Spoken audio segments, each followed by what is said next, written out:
The first thing I remember is the sound of a whiskey glass hitting the floor. Not dropping. Not slipping. Hitting. Hard enough to silence an entire ballroom.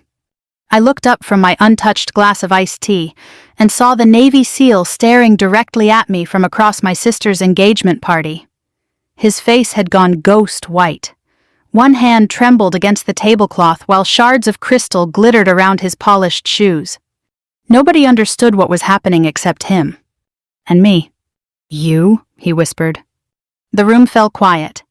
Even the jazz trio near the dance floor stopped playing. My father let out an awkward laugh and clapped the man on the shoulder. "Easy there, Jason. Didn't mean to scare you introducing my oldest daughter." But Lieutenant Commander Jason Miller never took his eyes off me. His breathing had changed. Fast. Uneven. Like a man who'd just seen something he thought was buried overseas. Then he said the words I hadn't heard in almost 3 years. "The White Devil of Kabul?" A cold wave moved through my chest. Several military guests nearby straightened in their chairs. One older Marine veteran slowly lowered his drink.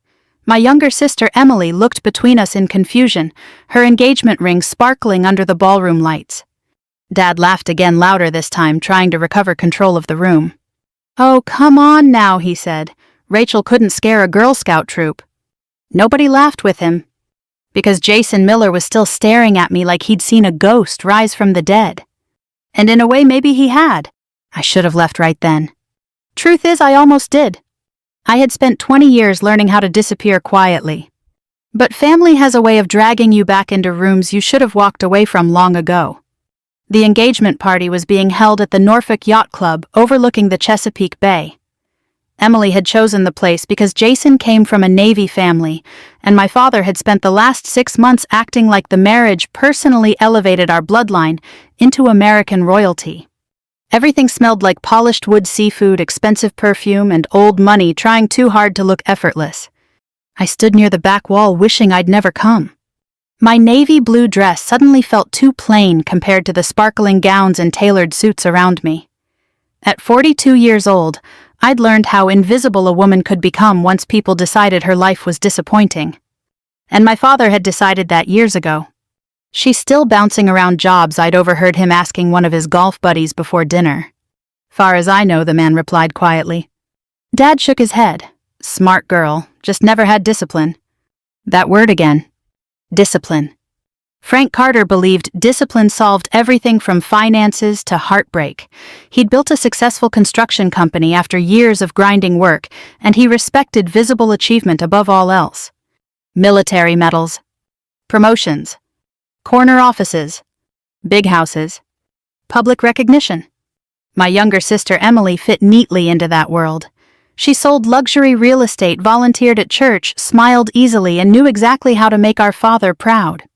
I never learned how. Or maybe I stopped trying. Emily approached me after the crowd slowly recovered from Jason's outburst. "You okay?" she asked softly. I nodded. "Your fiancé looks like he saw a ghost." She forced a nervous smile. "He's been under stress lately." "No," I said quietly. "That wasn't stress."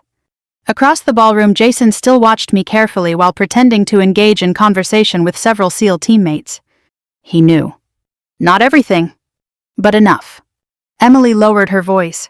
"Rachel, what did he mean?" I looked toward the windows overlooking the dark water outside. "Nothing you need to worry about." That answer frustrated her the same way it always had when we were younger. My entire adult life had become a collection of half-answers. "Where are you working now?" "Consulting." "Consulting for who?" "Government contractors, mostly." "Doing what?" "Paperwork." It became easier letting people assume I was unstable than trying to explain things I legally couldn't explain. Eventually, the assumptions hardened into permanent family mythology. Rachel couldn't keep relationships. Rachel couldn't keep jobs. Rachel moved around too much. Rachel had emotional problems. By the time I turned 40, even distant relatives spoke about me with careful sympathy, usually reserved for recovering addicts or people trapped in pyramid schemes. The truth was uglier. And lonelier. Dad suddenly tapped a spoon against his glass near the center of the ballroom. "Everybody little attention here?" The guests gathered closer. Emily smiled beside Jason while photographers adjusted their cameras. Dad wrapped an arm proudly around Jason's shoulders. "This young man here represents the best this country has to offer," he announced. "Navy SEAL, decorated officer, future son-in-law." Applause filled the room. Jason barely reacted. Dad continued speaking, warmed by the audience now. Emily finally found somebody with commitment and purpose. Then his eyes drifted toward me. And there it was. That familiar shift. That old hunger to compare one daughter against the other. I saw it coming before the words even left his mouth. "Not everybody finds their footing in life," he said casually. "Lord knows Rachel's had a harder time figuring things out." Several guests shifted awkwardly. Emily's smile faded immediately. But Dad kept going. She couldn't even keep a normal office job. A few uncomfortable chuckles scattered through the crowd. Something inside me went still. Not angry. Not hurt. Just tired. So incredibly tired. Then Jason spoke. "Sir," he said sharply. Dad blinked. "What?" Jason stepped away from Emily. Away from the crowd. Toward me. Every conversation in the ballroom died again. He stopped about 6 feet in front of me, his posture rigid, now military instincts visibly taking over. Up close I could see sweat forming near his temple. "You really don't know who she is?" he asked my father quietly. Dad gave a confused laugh. "That's my daughter." Jason stared at him in disbelief. Then he looked back at me. His voice dropped almost to a whisper. "I heard you were dead." The room disappeared for a second. Not literally. Just emotionally. Like somebody had pulled me backward through time into dust gunfire helicopters and screaming civilians pressed against airport fences. Kabul. August heat. Smoke. Children crying. Men begging for extraction. Bodies in the streets. I swallowed hard. "Rumors travel fast," I said calmly. Jason looked shaken to his core. One of the older veterans nearby approached cautiously. "Jason, what's going on?" Jason never answered him.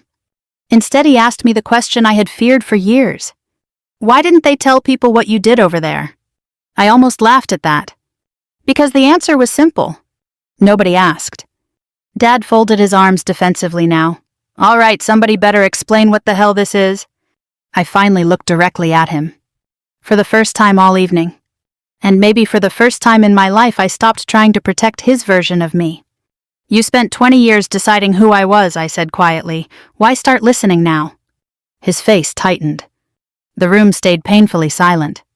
Outside the ballroom windows, dark water rolled beneath the moonlight, while the reflection of party lights trembled across the Chesapeake Bay. Jason straightened slowly and gave me a look I recognized immediately. Respect. The kind earned far away from places like this. The kind my father had spent his whole life giving strangers while withholding it from his own daughter. And for the first time in years I realized something. Maybe coming home wasn't a mistake after all. I didn't sleep that night. Not that I'd been sleeping much the last few years anyway. The hotel room smelled faintly like bleach and ocean air leaking through the cracked balcony door. Around 2 in the morning, I gave up pretending and sat outside with a cup of stale coffee watching lights move across the harbor. Norfolk had changed since I was young. Cleaner. More expensive. But the shipyard cranes still stood against the horizon exactly the same way they had when Mom used to drive Emily and me downtown for fireworks every 4th of July. Funny how some things survive while families slowly fall apart piece by piece. Behind me, my phone buzzed on the patio table. One text. Unknown number. I already knew who it was before opening it. Jason Miller. "We need to talk." I stared at the message for a long moment before locking the screen again. No, we didn't. People like Jason always believed truth brought healing. That was the difference between soldiers and intelligence people. Soldiers came home wanting to tell stories. Intelligence officers survived by burying them. Especially the ugly ones. Around sunrise, I finally showered and drove toward Virginia Beach just to clear my head. The roads were mostly empty except for retirees heading toward diners and early fishing charters. I'd always liked mornings. Mornings made the world quieter. Simpler. Nobody expected explanations before 8 o'clock. I parked near the water and sat on a bench watching gulls circle above the gray Atlantic surf. An older man nearby struggled folding a lawn chair into the trunk of his Buick, and instinctively I walked over to help him. "Appreciate that," he said. "No problem." "You military?" he asked suddenly. That caught me off guard. "What makes you ask?" He shrugged. "You move like military." Funny thing is, veterans recognize each other even without uniforms. It's in the posture, the scanning eyes, the habit of noticing exits before sitting down. "My son was Marines," he added proudly. I nodded politely. He smiled. "You Navy." Something like that. He accepted the answer without pressing further. Older Americans usually did. They came from a generation that still understood privacy. After he drove away, I sat back down and closed my eyes, and Kabul came roaring back again. Not memories exactly. Fragments. Rotor blades. Radio chatter. Gunfire snapping off concrete. A little Afghan girl clutching my sleeve while crowds crushed together outside Abbey Gate. The smell of jet fuel and sewage and blood cooking beneath unbearable heat. I opened my eyes immediately. Ground yourself. That's what therapists teach veterans now. Notice your surroundings. Feel the bench underneath you. Listen to waves. Count objects. I counted 6 fishing boats. 3 gulls. 1 child flying a kite. It helped a little. By noon, I finally returned to the hotel, only to find my father sitting in the lobby waiting for me. That alone nearly sent me back out the door. Frank Carter was not a waiting kind of man. He stood when he saw me approaching, hands shoved awkwardly into his jacket pockets. "You disappeared." "I'm 42, Dad, not 16. His jaw tightened. "Can we talk?" Everything inside me wanted to say no. But exhaustion weakens defenses. So I nodded toward the hotel cafe. We sat near the windows overlooking the marina. Neither of us touched the menus. Dad looked older in daylight. I noticed that for the first time. His hair had thinned more than I realized. Deep lines framed his mouth now. His hands carried small tremors when he reached for his coffee cup. Age sneaks up quietly on proud men. Finally, he cleared his throat. "What exactly did that seal mean last night?" There it was. Not concern. Not apology. Curiosity. I leaned back slowly. Does it matter? Yes, it matters. Why? Because apparently everybody in that room knew something about my daughter except me. I almost smiled at that. "You never wanted to know me, Dad. You wanted me to make sense." "That's not fair." "No," I kept my voice calm. "You spent 20 years reducing my entire life into cocktail party jokes." His eyes hardened slightly. "You disappeared all the time. You never explained anything." "I couldn't." "You could have explained something." That word hit harder than he intended. Because he was partly right. There had been moments I could have tried harder. Phone calls I avoided. Holidays I skipped because pretending normalcy felt unbearable after what I'd seen overseas. But trauma isolates people slowly. Like frost spreading across glass. Eventually you stop knowing how to reconnect. Dad exhaled heavily. "Jason says you worked intelligence." "Some contract work." "That's not what he implied." I looked out toward the boats rocking gently outside. "When Mom died, do you remember what you told me at the funeral?" His expression shifted with surprise. "That was 30 years ago." "I remember." Silence stretched between us. Finally he said quietly, "No. You told me crying doesn't fix anything." His shoulders dropped slightly. "You were 13, he muttered. I was devastated. He rubbed a hand across his face. "I didn't know how to handle it back then." "No," I agreed softly, "you didn't." That was the tragedy of my father. Frank Carter loved through provision. Bills paid. Food on tables. Roofs repaired. But emotional things confused him. Vulnerability embarrassed him. He came from a generation of men who believed silence was strength.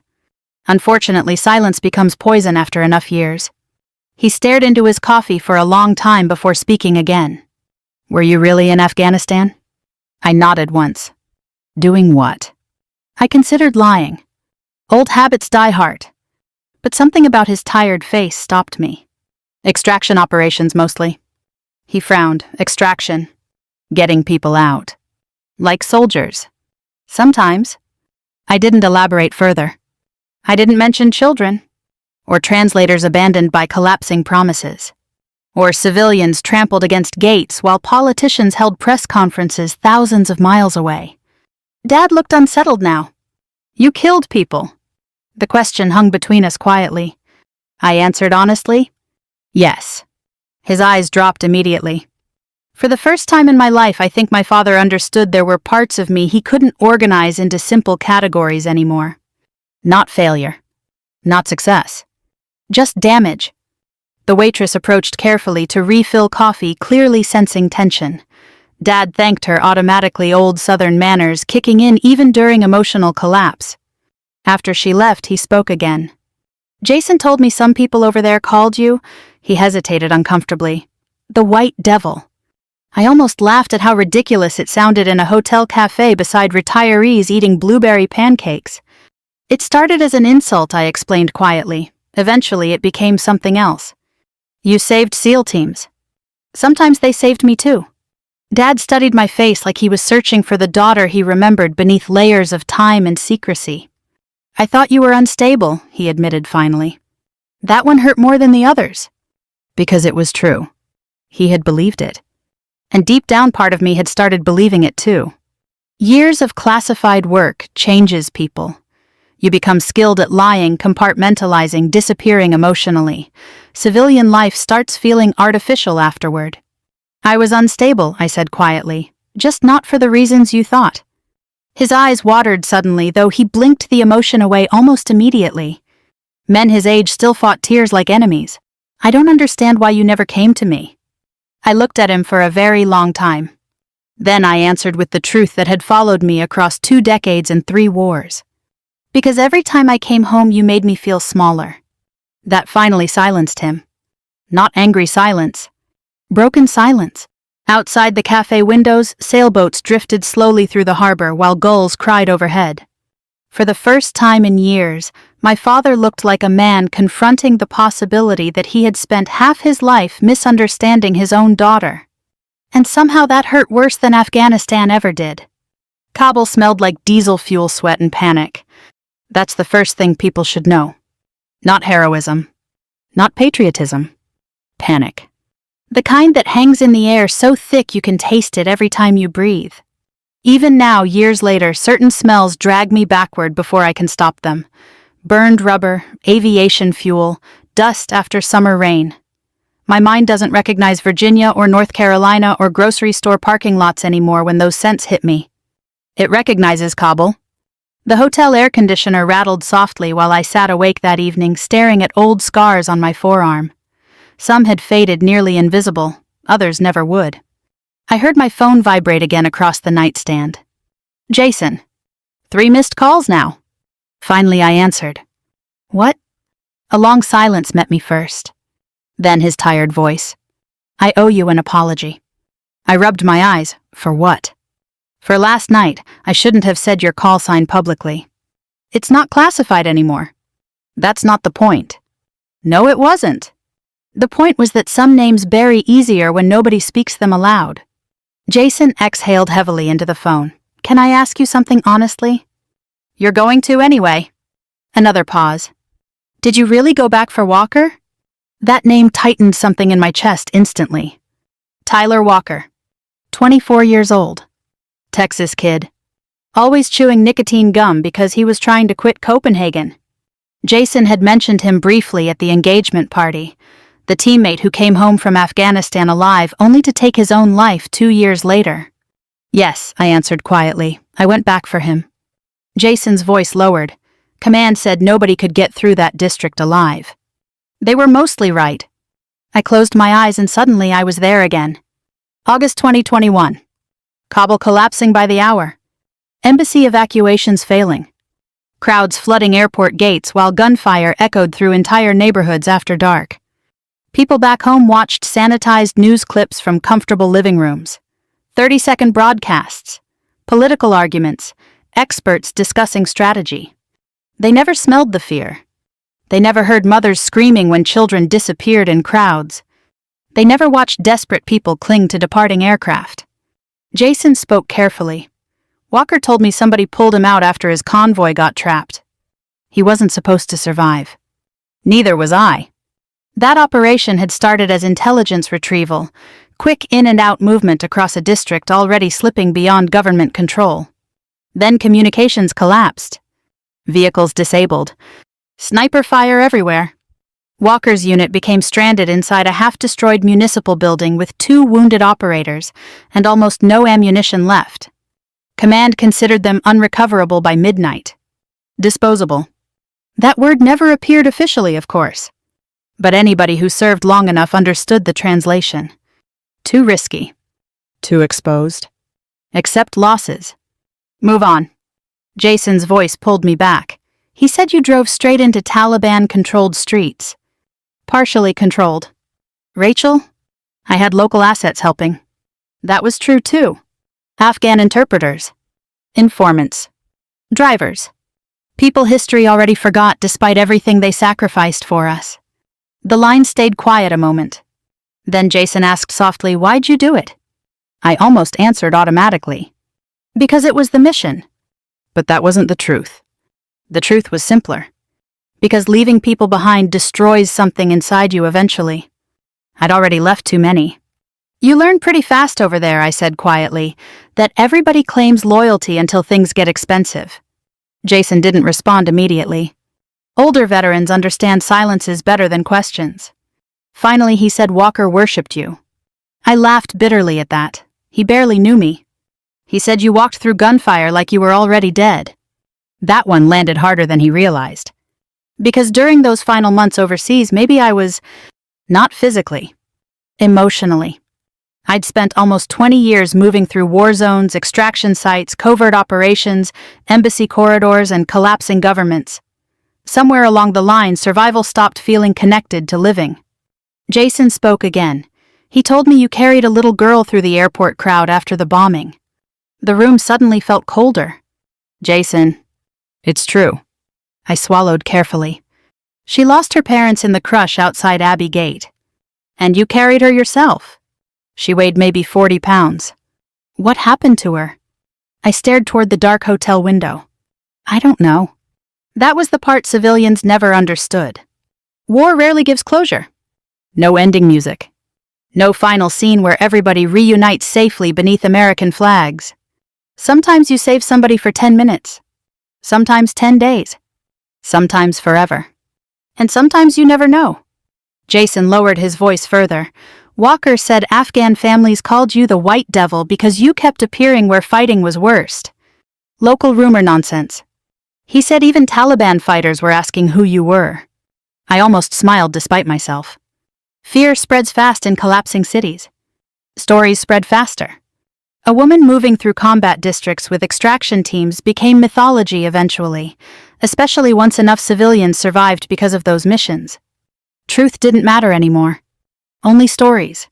And stories become legends when people are desperate enough. You know what's funny? I asked quietly. What? My father thinks I couldn't hold an office job. Jason let out a sad breath through the phone. He doesn't know what happened to you. No, I corrected softly. He doesn't know what happened to a lot of people. That included Tyler Walker. Because bringing soldiers home alive didn't guarantee they truly came home. After we hung up, I drove aimlessly through Norfolk for almost an hour. Sleep wasn't coming tonight either. I ended up near Ocean View Beach, where older couples walked slowly along the boardwalk holding hands against the evening wind. Retirees sat outside seafood restaurants eating fried shrimp while live country music drifted through open doors. Normal life. Simple life. For years overseas, I used to fantasize about places like this. Quiet American evenings. Safe streets. Nobody shooting. Nobody begging. Nobody dying. But trauma changes your relationship with peace, too. Eventually, calm feels unnatural. Like wearing someone else's clothes.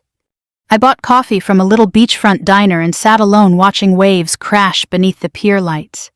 That's where Jason found me about 30 minutes later. I should have been surprised. I wasn't. Military people track patterns. You disappear professionally, he said, sitting beside me carefully. You followed me. You always choose locations with visibility and multiple exits. Old habits again. I sipped coffee without answering. For a while we simply watched the ocean. Then Jason spoke quietly. I need you to understand something. What? Guys like me grew up hearing stories about operators overseas. Most were exaggerated nonsense. He paused. But your name was different. I stiffened slightly. Don't. You saved Americans. I also failed plenty. That's not what people remember. I looked toward the dark Atlantic horizon. That's because memory is selective. Jason studied me carefully now. You really believe that? I nodded slowly. People remember the rescues. They forget the ones you couldn't reach in time. Wind moved cold across the water. For several long seconds, neither of us spoke. Then Jason said something that finally cracked the armor I'd spent years building. My team prayed you were real. I looked at him sharply. When Kabul collapsed, guys trapped outside the airport started whispering about somebody moving people through extraction routes nobody else knew. His voice roughened slightly. They said if the white devil found you, you gotta come home. Emotion caught unexpectedly in my throat. Not pride. Never pride. Just grief. Because for every person who came home, someone else didn't. That arithmetic never stops haunting you. Jason stared out toward the ocean and asked the question nobody back home had ever bothered asking before. How many people did you lose?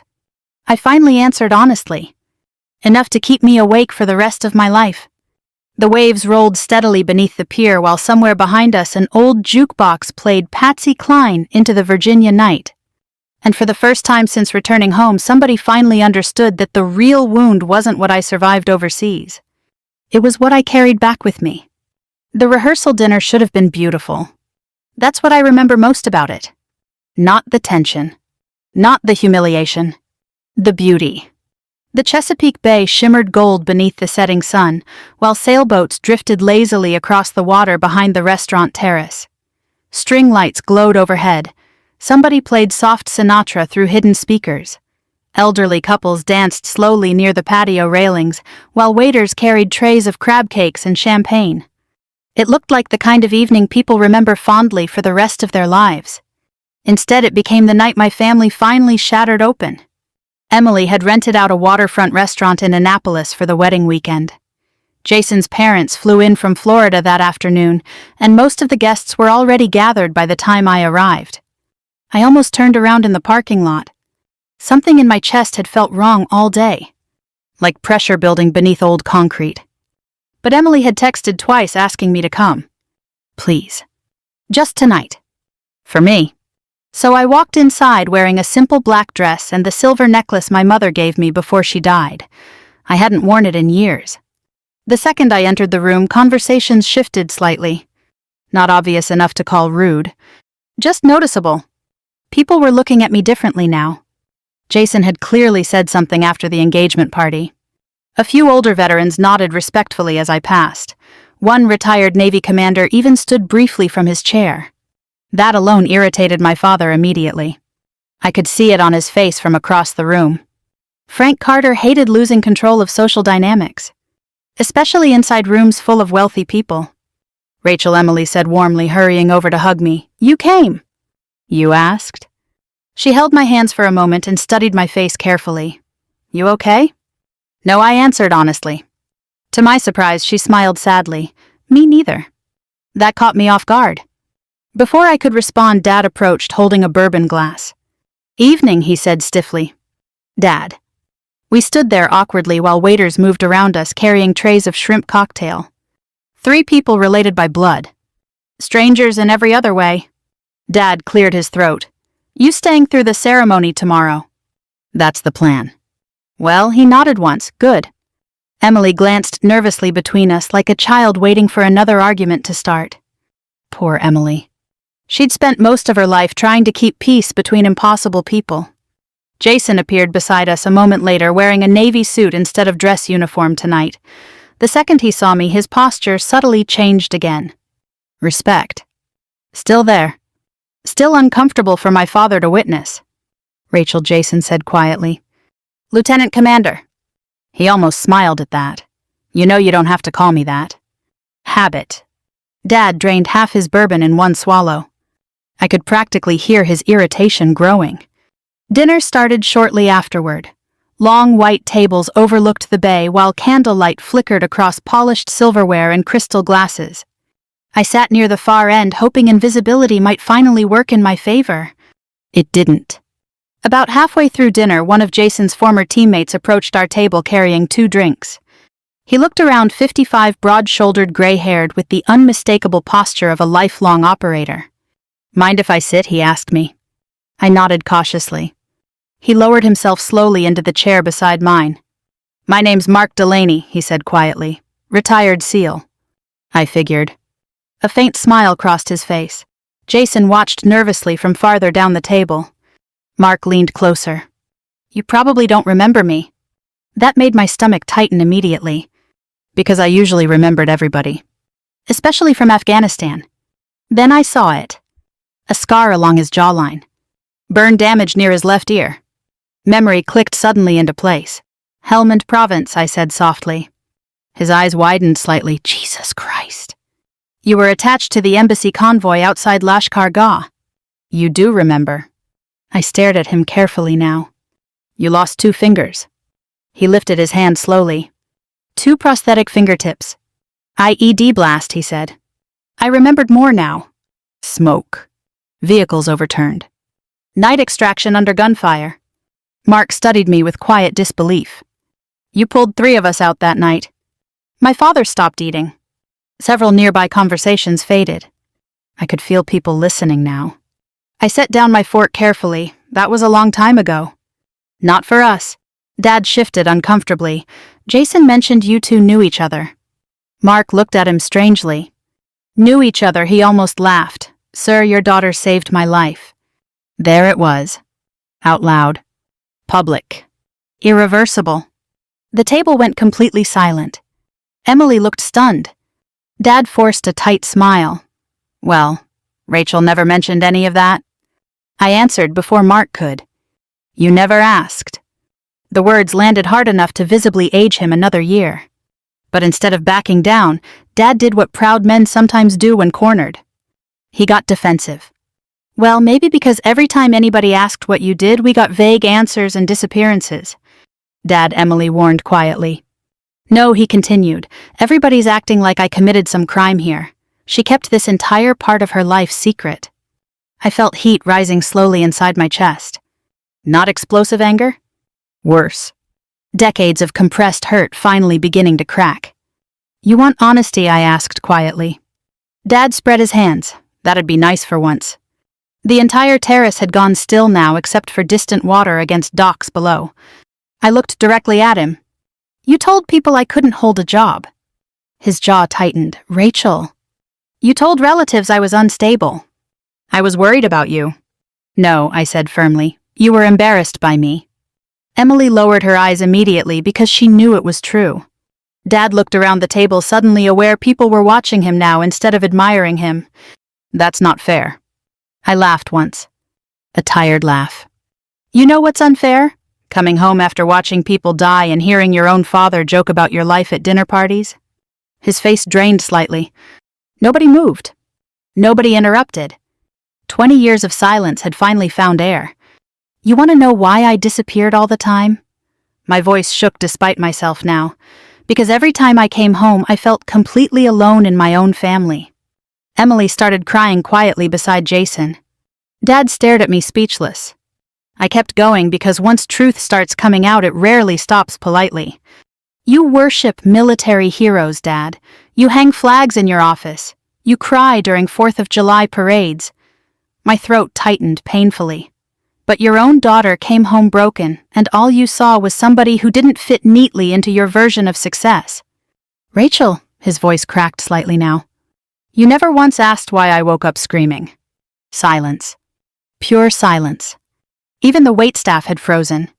The bay wind moved softly across the terrace while candle flames trembled between us. Then Mark Delaney spoke quietly into the stillness. "With respect, sir." He looked directly at my father. "A lot of men are alive because of your daughter." That finally broke something inside Frank Carter. I saw it happen in real time. Not pride. Not understanding. Shame.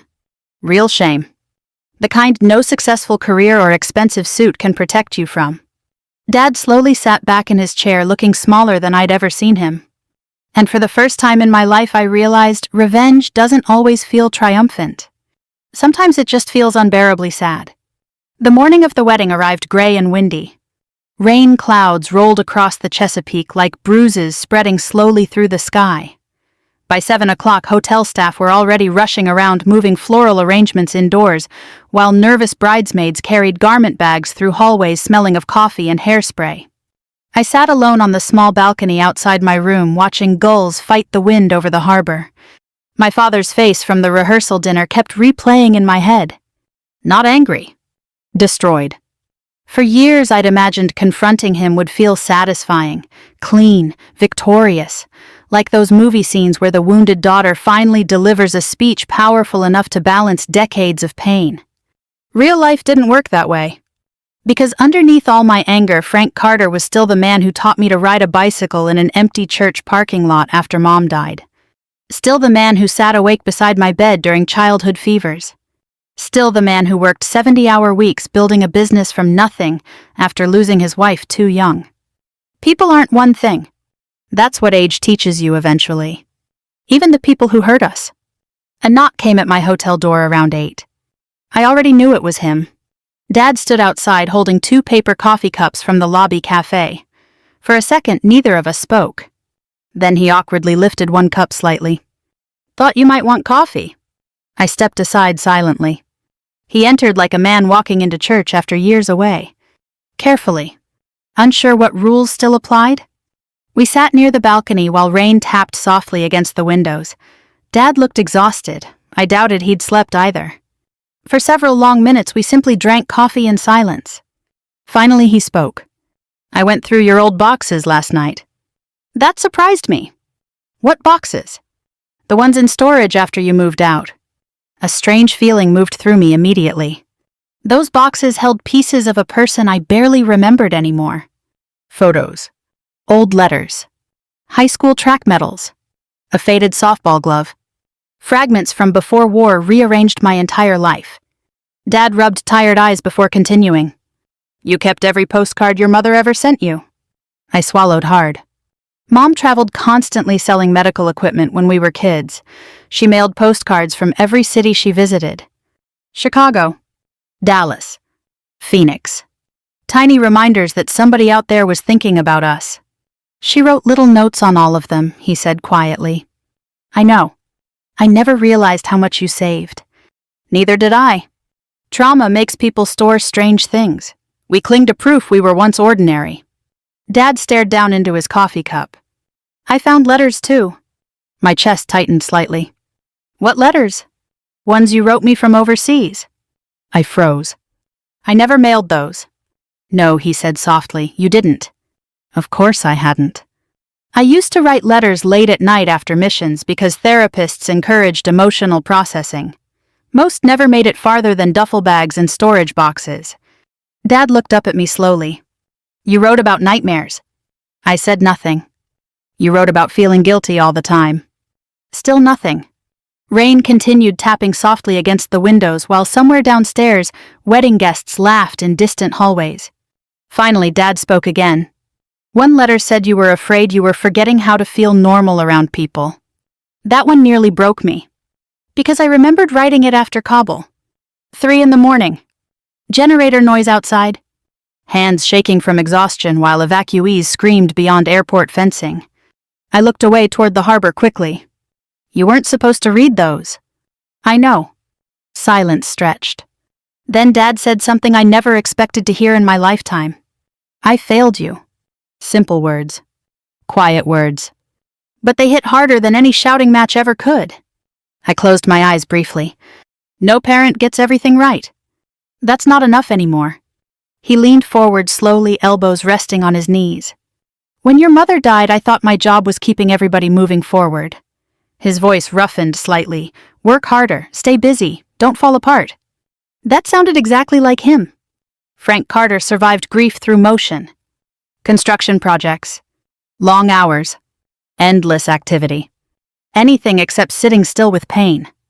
"I didn't know what to do with your sadness," he admitted quietly. "And then after you joined the military," he shook his head, You came home different every time. I almost smiled sadly at that, because he was right. At 23, I still laughed easily. By 28, I startled awake from small noises. By 35, crowded restaurants made me anxious.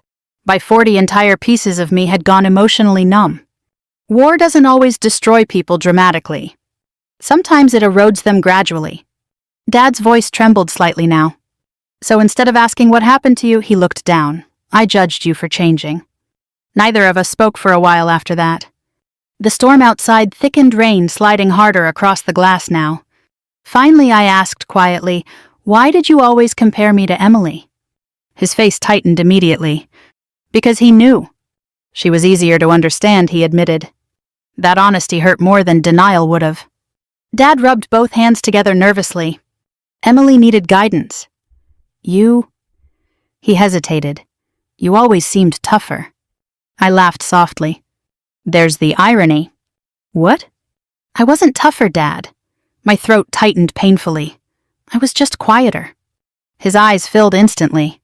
For the first time in my life, my father looked directly at my pain without trying to fix it, minimize it, or explain it away. And maybe that mattered more than apology. A knock interrupted us. Emily stepped carefully into the room wearing a silk robe, half-finished makeup, and tear-swollen eyes. There you both are. Neither of us answered immediately. She studied our faces cautiously. Am I interrupting? Dad stood awkwardly. No, we were just talking. Emily looked between us like she was afraid sudden movement might shatter something fragile. Then she crossed the room and hugged me unexpectedly. Tightly. I'm sorry, she whispered. For what? For believing him all these years. Emotion rose sharply in my throat. Emily pulled back, wiping her eyes. I used to think you stayed away because you didn't care about us. Her voice cracked. Now I think maybe you stayed away because we made it impossible to come home. Nobody in the room denied it. Because it was true. Dad sat back down slowly, looking older than I'd ever seen him. Your sister deserved better from me, he said quietly. Emily shook her head. We all deserved better from each other. Rain softened gradually outside as morning light spread across the harbor. For a moment, the three of us simply existed together without old roles choking the air between us. No golden child. No disappointment. Just wounded people finally speaking honestly after decades of silence. Dad cleared his throat carefully. There's something else. I looked at him. He hesitated longer this time. Then finally asked the question buried beneath everything else. How bad was it over there? The room went completely still. I could have lied. Could have softened it. But after everything that happened, I didn't want lies anymore. So I answered honestly. Bad enough that sometimes I still feel guilty for surviving. Dad's face crumpled instantly. Not because he finally understood war completely. Nobody truly can unless they've lived it. But because he finally understood his daughter had been carrying unimaginable weight alone for years while he criticized the way she walked beneath it. And in that moment, I think my father stopped seeing me as a disappointment forever. By late afternoon, the rain finally stopped. Clouds drifted apart slowly over the Chesapeake, leaving the sky washed clean in soft silver light. Hotel staff hurried to move the ceremony back outdoors, while guests changed into formal clothes upstairs. I stood alone near the marina behind the venue, watching workers straighten white folding chairs along the lawn. The air smelled like wet grass and salt water. Peaceful. Too peaceful for the storm still moving inside me. A familiar voice came from behind. You always find the quiet corners. I turned and saw Jason walking toward me in dress whites. For a second, the years peeled backward unexpectedly. Not because he resembled someone specific. Because uniforms carry memory. The pressed fabric. The polished shoes. The posture. I'd spent half my life around people dressed like that. Some came home. Some didn't. You clean up nice, Lieutenant Commander, I said softly. He smiled faintly. You too. I looked down at my dark green dress. Simple, conservative, something appropriate for a 42-year-old woman trying not to attract attention. Though that plan had clearly failed already. Jason stopped beside me, overlooking the water. You okay? That question's getting popular this weekend. Maybe because people finally see you. The honesty of that landed harder than flattery ever could. For a while, we watched workers arrange flowers near the aisle. Then Jason spoke carefully. "My father wants to meet you." I sighed quietly. "Jason?" "He served in Desert Storm. Once he realized who you were." Jason shook his head slightly. "He's been talking about you non-stop." "That's exactly what I'm afraid of." He studied me knowingly. "You hate attention." "I hate mythology. Because mythology turns human beings into symbols.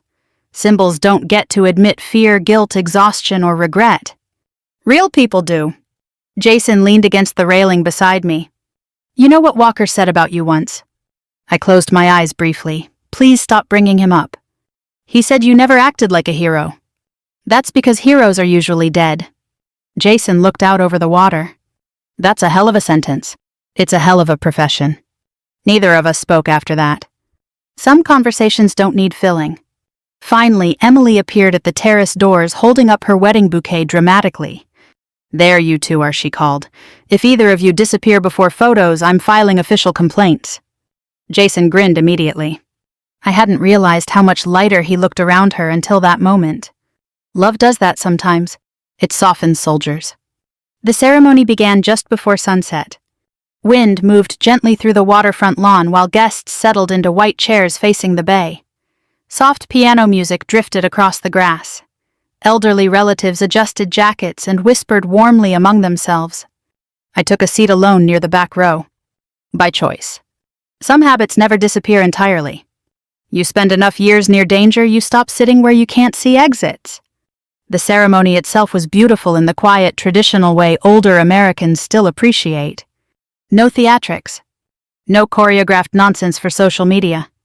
Just two people making promises beneath open sky while family listened. Emily looked radiant walking down the aisle. Dad cried immediately. Actually cried. Not discreetly either. His shoulders shook once before he wiped his eyes quickly, embarrassed even in the middle of emotional collapse. For the first time in years, seeing him vulnerable didn't make me angry. It made me sad. Because men his age were taught vulnerability meant failure. Most spent entire lifetimes emotionally starving behind that lie. When the minister pronounced Emily and Jason husband and wife, applause rolled warmly across the lawn, while gulls drifted overhead against the evening light. For a little while everything felt normal. Then came the reception. Music. Toasts. Laughter. Waiters carrying plates of steak and crab cakes between candlelit tables. I kept mostly to myself near the edge of the ballroom, nursing one glass of iced tea while conversations flowed around me. Several veterans approached quietly throughout the evening. Nothing dramatic. Just handshakes. Thank yous. Respect offered softly between people who understood invisible things. Dad noticed every single one. Around 9 o'clock, I slipped outside onto the terrace overlooking the dark water. The reception noise faded behind me as cool evening wind moved across the bay. I needed air. Needed distance. Needed one quiet moment before the weekend finally ended. That's when I heard the ballroom microphone squeal softly inside. A few seconds later, Jason's voice echoed through the speakers. "Before the night ends," he said, "there's somebody here I need to thank." I froze immediately. Oh no. Inside the ballroom, conversations quieted. I could hear glasses clinking faintly as guests turned toward the stage. Jason continued speaking. "Most people here know me as a Navy SEAL officer." He paused briefly. "But there are people in this room who've done things far beyond anything medals can properly recognize." My stomach tightened. From the terrace doorway, Emily appeared, watching me gently. "He's doing this because he means it," she said softly. "I don't want this." "I know." Inside, Jason kept speaking. "A few years ago, during the Afghanistan withdrawal, a lot of Americans came home alive because somebody refused to leave them behind." Silence filled the ballroom. Complete silence. I stepped slowly back inside. Jason saw me immediately. Then something happened I never expected. He stood at attention. Perfectly straight. Formal. Military. And before the entire ballroom, he saluted me. Every veteran in the room rose almost instinctively afterward. One by one. A retired Marine? 2 Navy officers. An Army Ranger with a cane. Gray-haired men carrying old wars inside aging bodies. All standing. all saluting. The ballroom disappeared around me for a second. Not because of pride. Because of grief. Because suddenly I could see faces that weren't there anymore. Walker. Interpreters. Civilians. Friends. People who never got old enough to attend weddings. Jason's voice softened. Some heroes never get public recognition because their work stays hidden. He swallowed hard. But tonight I wanted one person to know her sacrifices mattered. Nobody moved. Nobody spoke. The only sound was water outside the ballroom windows. Then my father slowly stood from his table. I looked at him uncertainly. Frank Carter cleared his throat once. Twice. When he finally spoke, his voice shook openly. He looked directly at me. This is my daughter. Emotion closed painfully around my chest. Dad continued quietly. And I spent most of my life not knowing her at all. No polished speech. No dramatic performance. Just truth. Simple and devastating. Emily was crying openly now beside Jason. Several guests wiped their eyes quietly too, especially older veterans and military spouses, who understood exactly how many families lose each other emotionally long before death ever enters the picture. Dad stepped toward me slowly. I'm proud of you, he whispered. Those 4 words nearly broke me completely. Not because I'd waited my whole life to hear them. Because part of me stopped believing I ever would. I hugged him then. Not perfectly. Not magically healed. Just human. His shoulders shook against mine while the ballroom remained silent around us. And for the first time since returning home from overseas, I felt something loosen inside my chest. Not peace yet, but maybe the beginning of it. 3 months after the wedding, my father started going to therapy. If you knew Frank Carter, you'd understand why that sentence alone felt almost supernatural. This was a man who once drove himself to the emergency room during a heart attack because he didn't want to bother anybody. A man who believed emotional conversations should be handled quickly privately, and preferably never again afterward. Yet every Thursday afternoon at 2 o'clock, he now sat in a counselor's office in Norfolk, discussing grief guilt and the emotional damage silence can do inside families. People can change. Slowly. Painfully. But they can change. I learned that the hard way. I moved to a small town outside Wilmington, North Carolina about 6 weeks after Emily's wedding. Close enough to drive home occasionally, far enough to breathe. The house I rented sat near the intracoastal waterway tucked beneath old oak trees dripping with Spanish moss. Quiet neighborhood, mostly retirees and military families. The kind of place where people wave from porches and nobody asks too many questions. For the first time in years, I slept with my windows open. Not every night was easy. Some mornings I still woke before dawn convinced I heard helicopters. Some crowds still made my chest tighten. Fireworks on the 4th of July remained absolute misery. But healing isn't dramatic the way movies pretend. It happens quietly. Tiny moments. Tiny choices. Tiny acts of trust repeated over time.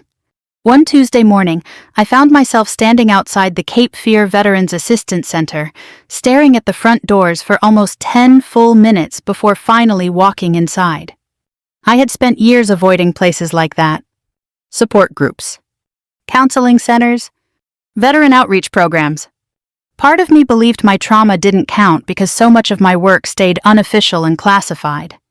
Another part feared hearing other people's stories would unlock things inside me I'd barely managed to contain already. But loneliness eventually becomes heavier than fear. Inside, an older receptionist smiled warmly over reading glasses. "You here for counseling?" I hesitated, then answered honestly, "I think maybe I'm here because I'm tired." She nodded gently like she understood exactly what kind of tired I meant. That place changed my life slowly after that. Not because somebody magically fixed me. Because damaged people stopped pretending around each other there. Vietnam veterans. Desert Storm Marines. Widows. Retired nurses. One former Army medic who still apologized every time somebody dropped a tray in the cafeteria because loud noises startled him so badly. Real people. Real pain. No mythology. No hero worship. Just survivors trying to reconnect with ordinary life. Eventually, I started volunteering twice a week, helping organize outreach programs for aging veterans struggling with PTSD and isolation. Turns out older Americans open up easier to someone who listens quietly instead of offering motivational speeches. Funny enough, age helped me there. People over 60 can smell fake sincerity immediately. They've lived too long for performance. One afternoon, a Korean War veteran named Walter grabbed my wrist gently after group counseling. "You military?" he asked. I smiled slightly. "Something like that." He studied me with cloudy blue eyes before nodding slowly. "You've got the same look my wife had after our son died." That sentence stayed with me for days. Not because it hurt, because he saw through me instantly. Grief recognizes grief. Around Thanksgiving, Emily drove down with Jason for the weekend. Watching them together felt easier now. Lighter. The tension that once sat between my sister and me had finally started dissolving after years of misunderstanding each other through our father's expectations. One evening, we sat on my back porch drinking coffee while sunset turned the water orange beyond the trees. Emily wrapped herself tighter in a blanket. "You know," she said quietly, "I used to resent you growing up." I looked over. "Why?" "Because you were the mysterious one." That almost made me laugh. Mysterious. You disappeared. You kept secrets. Dad obsessed over you constantly, even when he was criticizing you. She stared into her coffee. I spent years trying to become easy enough for him to love openly. That hurt to hear. Because Emily carried wounds too. Different wounds. But real ones. "I thought you were the favorite," I admitted. She smiled sadly. "I was the manageable one." We sat quietly after that while cold wind moved through the trees. Eventually, Emily asked softly, "Do you think Dad's really changing?" I thought carefully before answering. "Yes." "Can people his age really change that much?" I looked out toward the darkening water. Pain changes people when pride finally stops protecting them from it. A week before Christmas, Dad visited North Carolina alone. He brought too many groceries, fixed a loose cabinet hinge I hadn't noticed, and spent 20 minutes arguing with my thermostat like it personally insulted him. Some things never change. But other things had. That evening, we sat outside beside a small propane fire pit, while distant boats moved slowly through the channel. Dad looked healthier somehow. Not younger. Just lighter. I told my therapist about the postcards, he said suddenly. I smiled faintly. "You really have a therapist?" "Don't sound so shocked." "I'm still adjusting." He chuckled quietly. Then his expression grew serious again. "She asked me something difficult." "What?" Dad stared into the fire. "She asked why achievement mattered so much to me." That sounded exactly like therapist work. And he exhaled slowly. "My father used to say nobody respects weak men." I nodded quietly. Frank rarely discussed his childhood. His father fought in Korea and came home emotionally hollowed out afterward. Hard man, hard generation. "I spent my whole life trying to earn approval that never really came," Dad admitted. "Then I accidentally passed that burden on to you girls." The honesty in his voice felt raw now, unpolished. Real. "I'm sorry," he said softly. "Not performative. Not dramatic. Just true." I stared at the fire a long moment before answering. "I know." And for the first time in my life, I truly meant it. By springtime, family dinners no longer felt like battlefields. Emily called regularly. Jason occasionally sent updates about veterans he connected with counseling services. Dad listened more than he talked now. Sometimes healing looks incredibly ordinary from the outside. One Sunday afternoon, we gathered at Emily and Jason's house near Norfolk for a small barbecue. Nothing fancy. Just burgers, sweet tea potato salad, and grandchildren running across the yard chasing bubbles. At one point, I looked up and caught Dad watching me from his lawn chair. Not critically. Not curiously. Just quietly. Like a man grateful for something he almost lost before understanding its value. Emily's youngest little boy climbed into my lap holding a toy airplane. "Can you fix it?" he asked seriously. I adjusted the loose wing carefully and handed it back. "There you go." He grinned and sprinted away laughing. Dad smiled faintly watching him. Then he looked at me. "You laugh more now," he said. I hadn't realized that. But maybe he was right. The evening sun settled warm across the backyard while distant church bells drifted through the neighborhood. Simple American life. The kind I once thought war had permanently stolen from me. Maybe peace isn't something we find all at once. Maybe it's something we rebuild together after finally telling the truth. And maybe the people we judge most harshly are sometimes carrying burdens we never bothered asking about.